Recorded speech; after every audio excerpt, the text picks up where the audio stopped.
আসসালামু আলাইকুম, শুভ সন্ধ্যা। সন্ধ্যার নাস্তার জন্য সবার জন্য কিছু চিকেন ফ্রাই তৈরি করতেছি। হোটেলের স্টাইলে চিকেন ফ্রাই তৈরি করতেছি। চিকেনগুলো ভালোভাবে মশলা দিয়ে মেখে নিয়েছি। এখানে ডিম ফেটে নিয়েছি, ময়দার গুঁড়া নিয়েছি।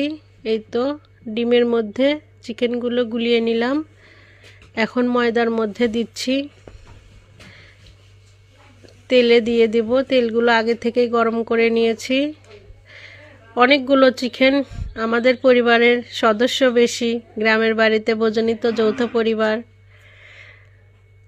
চিকেনগুলো দেওয়া হয়েছে, এখন আমি এগুলো উল্টিয়ে দিব।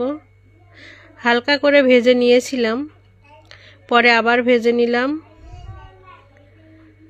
দেখুন আমার চিকেন ফ্রাই রেডি।